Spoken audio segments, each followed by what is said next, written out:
Olá, meus irmãos e minhas irmãs, meus queridos e minhas queridas, a paz de Jesus Cristo, no amor de Maria e proteção de São José, que a paz de Cristo superabunde em vossa casa, em vosso lar e sobre a vossa família. Meus irmãos, dando continuidade na quinta parte desta série do privilégio de sermos cristãos em um mundo que se esquece de Deus, não é? Nem nessa quarta parte, né, falando como subtítulo, propósito de Deus para uma geração que se afastou dele. No bloco 3 nós vamos falar sobre a igreja como instrumento de transformação. Desde o início da igreja, Deus ele deixou muito claro que seu povo não seria apenas um grupo de pessoas reunidas para cultuar, mas uma comunidade viva, chamada para anunciar o Evangelho e transformar o mundo por meio do poder de Cristo. Infelizmente, muitas pessoas enxergam a igreja apenas como um edifício, como uma instituição religiosa. No entanto, a Bíblia nos ensina que a verdadeira igreja ela é formada por todos aqueles que foram alcançados pela graça de Deus e nasceram de novo em Cristo Jesus. Somos o corpo de Cristo, chamados para cumprir a sua missão na terra. O Senhor Jesus mesmo declarou, no Evangelho segundo escreveu São Mateus no capítulo 5, versículo 13, Jesus disse, vós sois o sal da terra, e se o sal for insípido, como se há de salgar? Para nada mais presta, senão para ser lançado fora e pisado pelos homens. O sal, meus irmãos, ele preserva a sabor e faz diferença onde ele é colocado. Da mesma forma, a igreja deve influenciar a sociedade com os valores do reino de Deus. Não fomos chamados para nos conformar com o mundo, mas para testemunhar uma nova maneira de viver, baseada na verdade, no amor e na justiça do Senhor. Ao longo da história, onde o evangelho foi anunciado com fidelidade e verdade, vidas foram restauradas, transformadas, famílias foram reconstruídas, pessoas encontraram esperança e comunidades inteiras foram transformadas. E isso, meus irmãos, aconteceu por quê? Porque houve ali o poder da transformação. O poder da transformação sobre a graça de Deus e do testemunho daqueles que lá testemunharam do Evangelho.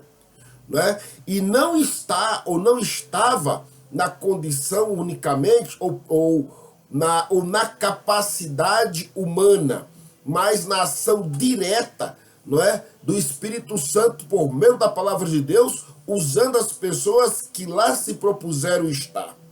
Então, cada cristão faz parte desta missão. Não existe espectadores no reino de Deus. Todos, sem exceção, recebem dons, talentos e oportunidades para servir. Alguns pregam diante de multidões, outros evangelizam através do seu exemplo diário, na sua vida cotidiana, não é? No seu ordinário. Outros têm o dom de dar conselhos com base na palavra de Deus. Outros têm um dom da hospitalidade, outros têm um dom da intercessão, ou até mesmo do cuidado com aqueles que sofrem. Ou seja, Deus ele usa cada um conforme a sua vontade, diante do dom que ele já colocou em cada um de nós. Então é impossível alguém dizer que não tem talento, que não tem dom, que não sabe fazer nada. Isso é desculpa, isso é escusa, isso é negar a graça de Deus, o dom e o talento que Deus colocou em si. E isso é até mesmo dando ouvidos, talvez, à atenção do maligno que sopra no ouvido e a pessoa está desatenta espiritualmente para compreender o melhor e o maior que Deus tem a fazer na vida dela, inclusive dentro da sua própria simplicidade. Uma igreja saudável é aquela que compreende que a sua missão ela não termina dentro das quatro paredes também do templo, mas ela continua nas casas, nos locais de trabalho, nas escolas, nas universidades, nas ruas e em todos os ambientes onde os discípulos de Cristo estão presentes. Quando a igreja vive segundo os princípios do Evangelho, ela se torna uma referência em meio ao caos. Em um mundo marcado pelo individualismo, ela demonstra a comunhão. Em uma sociedade dividida pelo ódio, ela promove o perdão. Em tempos de desesperança, ela anuncia a vida eterna em Cristo. Entretanto, essa transformação começa dentro de cada um de nós.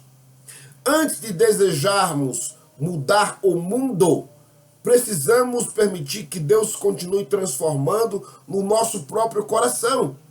Uma igreja forte, ela é formada por cristãos comprometidos com a oração, com a palavra, com a santidade, com o serviço ao próximo. E o propósito de Deus para esta geração, creio eu, ela continua o mesmo desde os tempos desde os primórdios. Cada palavra de esperança e cada vida alcançada pelo Evangelho fazem parte da grande obra que Deus está realizando. Se permanecermos fiéis ao chamado do Senhor, seremos instrumentos para que muitas pessoas conheçam a salvação, experimentem a graça e descubram que ainda há esperança em Jesus Cristo. E esta esperança e este evangelho, ele precisa ser pregado e anunciado por nós. Nós temos, meus irmãos, um grande privilégio que os anjos queriam fazer, mas o Senhor não permitiu, mas entregou as suas criaturas para que o fizessem. Que é esta proclamação do evangelho do reino, não é? Através das palavras, mas também através das ações e da nossa forma e maneira de viver e de conviver entre os nossos semelhantes, tá certo?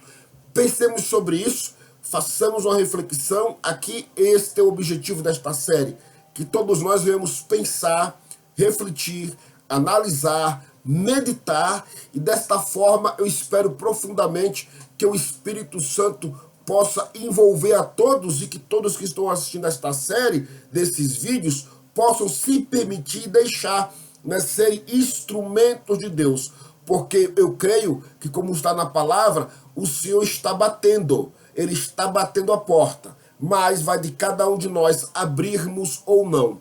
E estes vídeos, esta série, não é um acidente, não é um acaso, mas eu tenho a plena convicção que é uma inspiração divina para todos nós, para cada um de nós, a começar por mim, não é? Que estou gravando, que nem tinha essa intenção, já digo de passagem, tá certo? Então, um forte abraço e vamos para o bloco 4 da parte 5 desta série, do privilégio de sermos cristãos em um mundo que se esquece de Deus.